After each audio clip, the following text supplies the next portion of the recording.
दोस्तों, रशिया और यूक्रेन में लड़ाई चल रही है और ये लड़ाई हमेशा से ही एक तरफा थी। इस लड़ाई को रशिया एंड में बेशक जीत जाए, लेकिन लोगों के दिलों को जीता है यूक्रेन के प्रेसिडेंट जेलेंस्की ने।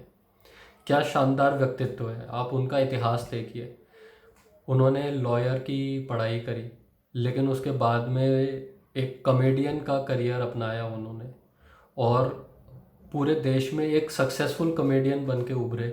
सारे उनके देश ने उनको पसंद किया, लोगों ने उन्हें पसंद किया, बहुत सक्सेस मिली उनको, बहुत पैसा मिला। और एक टाइम पर उन्होंने अपना खुद का प्रोडक्शन हाउस भी बना लिया। लेकिन उसके बाद अपने देश में चल रही पॉलिटिकल डिस्टरबेंस की वजह से, क्योंकि यूक्रेन हमेशा से ही एक डिस्प्यूटेड कंट्री रहा है, क्योंकि रशिया का उसमें बहुत दखलंदाजी थी हमेशा ही। वहाँ के मिनिस्टर्स में भी रशिया की बहुत दखलंदाजी थी। तो एक डिस्प्यूटेड कंट्री था, उसके अंदर बहुत पॉलिटिकल डिस्टरबेंस थे। तो उस सब से डिस्टर्ब होकर उन्होंने फैसला किया कि वो हालात को बदलना चाहते हैं, वो हालात से लड़ना चाहते हैं। उन्होंने इलेक्शन कैंपेनिंग करी, पॉलिटिकल पार्टी बनाई, और अपने पहले ही इलेक्शन में जिस इंसान को उन्होंने हराया, वो यूक्रेन में एक अरबपति है। वो एक बिलियनियर है। उस बिलियनियर को रशिया की सपोर्ट भी थी, लेकिन लोगों को क्योंकि ये बात दिख रही थी कि भाई ये ईमानदार आदमी है, इसे मौका देना चाहिए।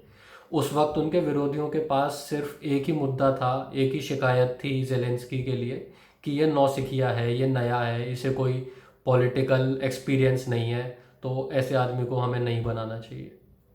शायद वो ये बात सही भी कह रहे थे, क्योंकि आज देखा जाए तो इंटरनेशनल मुद्दों पे, या ख़ास तौर से देखा जाए तो क्योंकि उन्होंने रशिया के सामने घुटने नहीं टिकाए, तो इसलिए कह सकते हैं कि ये उनका पॉलिटिकल इनएक्सपीरियंस था, जो वो अपने से बड़ी पावर के आगे झुके नहीं।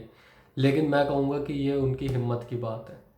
अब जब लड़ाई चल रही है, तो वो अपने देश के सैनिकों के बीच रह के, अपने देश के लोगों के बीच रह के उनका हौसला बढ़ा रहे हैं, ना कि लड़ाई से बच रहे हैं या डर रहे हैं। जब अमेरिका ने उन्हें मौका दिया कि उनको और उनके परिवार को एयरलिफ्ट करा के एक सुरक्षित स्थान पर ले जाया जाए, तो उनका जवाब क्या था? We don't need ride, we need ammunition. हमें हथियार चाहिए, हमें यहाँ से भागने की ज़रूरत नहीं है, हम यहाँ से भागेंगे नहीं।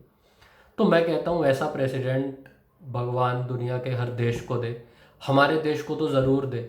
हमारे देश में जहाँ हमारे बॉर्डर पे चाइना धीरे धीरे कब्ज़ा करता जा रहा है, वहाँ हमारे पॉलिटिशियंस आपस में इस बात पे ही सहमति नहीं बना पा रहे हैं कि ऐसा हुआ भी है या नहीं हुआ। जो बात सैटेलाइट में दिख रही है उस चीज़ को डिनाई कर रहे हैं। इस चीज़ को एक्नॉलेज ही नहीं कर रहे कि चाइना हमारे ऊपर अटैक कर रहा है, या चाइना हमें कॉन्कर करने की कोशिश कर रहा है। एक तरफ वो एक छोटा सा देश है यूक्रेन, उसके पास न्यूक्लियर पावर भी नहीं थी अपने आप को बचाने के लिए, लेकिन अपने उसूलों के लिए वो देश लड़ा, अपने उसूलों के लिए उनका प्रेसिडेंट लड़ा। और उसने ना सिर्फ अपने देश के लिए बल्कि सारी दुनिया के लोगों के लिए हौसले की और निर्भीकता की उम्मीद बन के दिखाया है। उसने दिखाया है कि कैसे सामने दुश्मन चाहे कितना भी बड़ा हो, अगर आपके हौसले उससे बड़े हैं तो आप उससे ज़रूर टकरा सकते हैं। मैं आशा करता हूँ यूक्रेन के लोगों को जल्द से जल्द इस युद्ध से छुटकारा मिले, वे बहुत जल्द इस युद्ध में जीतें, और अगर नहीं भी जीतते तो भी जल्दी से जल्दी उनकी ज़िंदगी आसान हो पाए, उन्हें मुक्ति मिले इस प्रॉब्लम से। और हम सबको ही सीखना चाहिए जेलेंस्की से, कि कैसे हिम्मत से किसी से भी टकराया जा सकता है। Thank you.